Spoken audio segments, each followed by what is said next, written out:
मैं राम सिंह सर, कक्षा 12 कला वर्ग, विषय समाजशास्त्र, भाग 12। इस भाग में हम लोग देखेंगे परिवार की परिभाषा या परिवार से आप क्या समझते हैं या परिवार किसे कहते हैं। सबसे पहले हम लोग देखेंगे मैकाइवर और पेज के अनुसार। परिवार पर्याप्त निश्चित एवं संबंधों द्वारा परिभाषित एक ऐसा समूह है जो बच्चों को पैदा करने तथा लालन पालन करने की व्यवस्था करता है। तो उससे ऐसे समूह को ही क्या कहते हैं? परिवार कहते हैं। यानी मैकाइवर और पेज ने ऐसा कहा कि परिवार किसे कहते हैं? माने ऐसा समूह जो बच्चों को पैदा करने तथा लालन पालन की व्यवस्था करता है, उसे हम क्या कहते हैं? परिवार कहते हैं। यह तो मैकाइवर और पेज के अनुसार था। अब हम और देखेंगे कुछ दूसरे समाजशास्त्रियों के अनुसार परिवार किसे कहते हैं।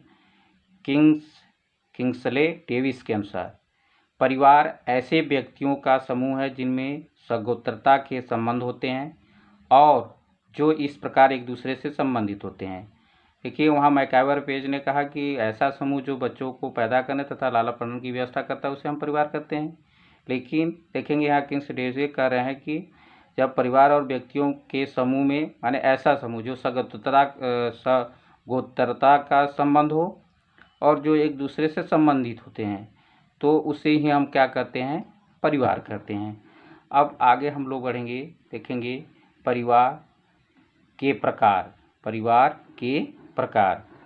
परिवार के प्रकार में देखेंगे समाजशास्त्रियों ने परिवार के 3 मुख्य प्रकारों का उल्लेख किया है। सबसे पहला देखेंगे परिवार का प्रकार जो है एकाकी या मूल परिवार। ऐसे परिवार जिसमें पति पत्नी तथा उनके अविवाहित बच्चे होते हैं, उसे हम एकाकी या मूल परिवार कहते हैं। यानी ऐसे परिवार जिसमें पति पत्नी तथा उनके अविवाहित बच्चे होते हैं, उसे एकाकी या मूल परिवार कहते हैं। मूल परिवार किसे कहते हैं या एकाकी परिवार किसे कहते हैं? जिसमें क्या पति पत्नी और उनके अविवाहित बच्चे रहते हैं, ऐसे परिवार को हम लोग क्या कहते हैं? मूल परिवार या एकाकी परिवार। दूसरा जो परिवार देखेंगे परिवार का प्रकार है वह है विस्तारित परिवार। विस्तारित परिवार वह है जिसमें एक दंपति की अविवाहित संतानों के साथ उसके विवाहित पुत्र की पत्नी और उनके बच्चों का भी समावेश होता है। ऐसे परिवार को विस्तारित या विस्तृत परिवार कहते हैं। देखेंगे पहले हम लोग देख लिए एकाकी परिवार, लेकिन अब विस्तारित परिवार क्या है? माने इसमें एक दंपति हो, उनके अविवाहित संतान भी हो और पुत्र की अगर विवाहित पत्नी और उनके बच्चे भी जिसमें सम्मिलित होते हैं या जिस परिवार में रहते हैं, तो ऐसे परिवार को हम लोग क्या कहते हैं? विस्तारित या विस्तृत परिवार। यानी पति पत्नी उनके अविवाहित और अगर पुत्र का विवाह हुआ, उसकी पत्नी और उनके बच्चे भी जिस परिवार में रहते हैं, तो ऐसे परिवार को हम लोग क्या कहते हैं? विस्तारित परिवार। अगला जो परिवार हम लोग देखेंगे, अगला जो परिवार है वह संयुक्त परिवार। संयुक्त परिवार वह होता है जिसमें 3-4 पीढ़ियों के सभी सदस्य एक ही घर में संयुक्त रूप से रहते हैं। संयुक्त परिवार के प्रत्येक सदस्य को परिवार के मुखिया के आदेशों के अनुसार व्यवहार करना आवश्यक होता है। तो इस तरह से देखेंगे संयुक्त परिवार किसे कहते हैं। तो संयुक्त परिवार उसे कहते हैं जिसमें कई पीढ़ियों के लोग रहते हैं और इसमें जो मुखिया होता है, मुखिया के आदेशों के अनुसार ही उस परिवार के सभी व्यक्तियों को व्यवहार करना पड़ता है। तो ऐसे परिवार को हम लोग क्या कहते हैं? संयुक्त परिवार। तो इस तरह से हम लोग देख लिए परिवार किसे कहते हैं, परिवार कितने प्रकार के होते हैं। आगे हम लोग देखेंगे परिवार की विशेषताएं। परिवार की विशेषताएं निम्नलिखित होती हैं। इसमें पहली विशेषता है परिवार का विकास पति पत्नी के एवं संबंधों द्वारा होता है। पहले इसकी विशेषता माना गया कि जब भी परिवार का विकास होता है वह पति पत्नी के एवं संबंध द्वारा ही परिवार का विकास होता है। तो इसकी प्रथम विशेषता इसे माना जाता है। तो दूसरी विशेषता देखेंगे परिवार की है। दूसरी विशेषता यह है परिवार की एक अन्य विशेषता उसके विभिन्न सदस्यों का एक दूसरे से परस्पर रक्त संबंधों द्वारा जुड़ा होना। इस तरह से दूसरी विशेषता परिवार की होती है, जो परिवार के जितने भी सदस्य होते हैं वह एक दूसरे से रक्त द्वारा या रक्त संबंध द्वारा जुड़े होते हैं। यानी रक्त से जुड़ना ही परिवार की यह भी एक विशेषता मानी जाती है कि जो भी परिवार के सदस्य होते हैं वह एक दूसरे से किसी न किसी प्रकार से देखेंगे रक्त संबंध उनसे रहता है। अगली जो विशेषता है, परिवार अपने सदस्यों को शारीरिक सुरक्षा प्रदान कराता है। तो इस तरह से देखेंगे परिवार की एक विशेषता यह भी मानी जाती है कि जो परिवार का सदस्य होता है उसे शारीरिक सुरक्षा प्रदान करना भी परिवार का मुख्य कर्तव्य होता है, इसलिए इसकी यह विशेषता मानी जाती है। कभी जैसे दुर्घटना हो गया, बीमार हो गया या कोई किसी प्रकार की दिक्कतें हो गई तो उस समय परिवार उसकी सुरक्षा करता है, तो यह भी एक परिवार की विशेषता मानी जाती है। अगली जो विशेषता है, परिवार एक ऐसा संघ है जो विश्व के समस्त समाजों में पाया जाता है। देखेंगे जो परिवार है इसकी एक विशेषता यह भी मानी जाती है कि यह विश्व के जितने भी समाज हैं सभी में यह पाया जाता है। अगला है, परिवार बालक को सभ्यता और संस्कृति का पाठ पढ़ाता है।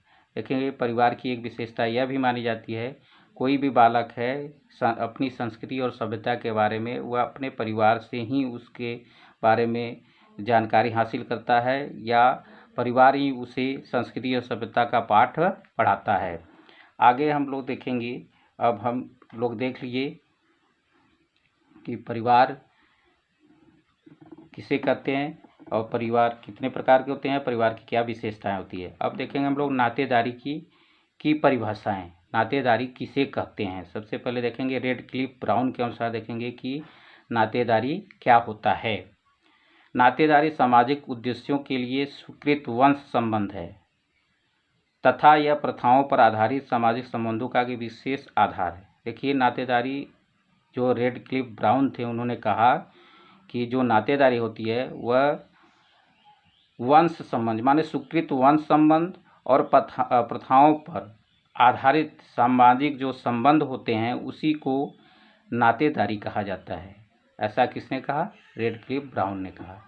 अगले समाजशास्त्री के अनुसार हम लोग देखेंगे, जो अगला था वह जीडी मिचेल के अनुसार, जब हम नातेदारी शब्द का उपयोग करते हैं तो हमारा तात्पर्य रक्त और विवाह से संबंधित व्यक्तियों के संबंधों को स्पष्ट करना होता है। तो इस तरह से देखेंगे अगला जो जीडी मिचेल के अनुसार था, क्योंकि नातेदारी किसे कहते हैं, जब हम नातेदारी का उपयोग करते हैं तो इसका मतलब रक्त और विवाह से संबंधित व्यक्तियों के संबंधों को स्पष्ट करना होता है। माने जब विवाह के आधार पर संबंधित व्यक्तियों के रक्त संबंधों को स्पष्ट होता है तो उसी को हम क्या कहते हैं? नातेदारी कहते हैं। अगला आगे हम लोग बढ़ेंगे कि नातेदारी की श्रेणी, नातेदारी की श्रेणियाँ। नातेदारी की श्रेणियों को 3 भागों में विभाजित किया जा सकता है। जो पहले नातेदारी की श्रेणी है, प्राथमिक नातेदार, जिन व्यक्तियों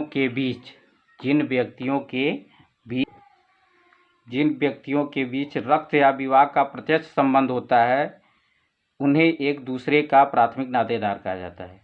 उन्हें कहा गया है कि जब हमारे जो व्यक्ति के बीच रक्त और विवाह से प्रत्यक्ष संबंध होता है तो ऐसे संबंधों को ही प्राथमिक नातेदार कहा जाता है। जैसे पिता पुत्र, पिता पुत्री, माता पुत्र, माता पुत्री, भाई भाई, भाई बहन तथा पति और पत्नी के प्राथमिक नातेदार कहे जाते हैं। यानी ये सब जो संबंध होते हैं जो प्रत्यक्ष रक्त या विवाह से जो प्रत्यक्ष संबंध बनते हैं समाज में, तो उन्हीं को प्राथमिक नातेदार कहा जाता है। उनको प्राथमिक नातेदार के अंतर्गत रखा जाता है।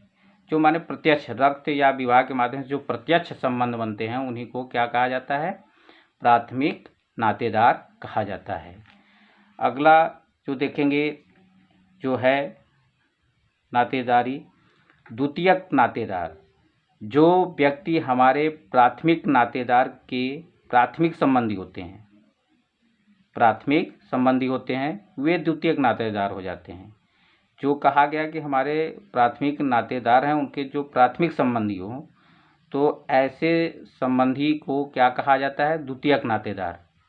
जैसे उदाहरण तौर पर देख लेंगे कि कैसे पिता के भाई, नाना, मामा, मौसी हमारे द्वितीयक नातेदार होते हैं। माने ये सब संबंध जो होते हैं वह द्वितीयक नातेदार के अंतर्गत इनको रखा जाता है। अगला जो है वह तृतीयक नातेदार। तृतीयक नातेदार हमारे द्वितीयक नातेदारों के प्राथमिक संबंधियों को हम अपना तृतीयक नातेदार कहते हैं। जो हमारे द्वितीयक नातेदारों के जो प्राथमिक संबंधी होते हैं उन्हीं को तृतीयक नातेदार कहा जाता है। जैसे सभी फुफुरे, मौसेरे, ममेरे, भाई बहन और एक दूसरे के तृतीयक नातेदार होते हैं। तो इस तरह से इस वीडियो के माध्यम से हम लोग देख लिए कि परिवार से आप क्या समझते हैं, परिवार कितने प्रकार के होते हैं, परिवार की क्या क्या विशेषताएं होती हैं। इसके बाद नातेदारी क्या होता है या नातेदारी से आप क्या समझते हैं, नातेदारी के कितने प्रकार होते हैं, उन सभी प्रकार या श्रेणियों को हम लोग देख लिए। और इसी के साथ यह पाठ भी आपका समाप्त हो गया। अब अगले पाठ का अध्ययन हम लोग अगले वीडियो में करेंगे।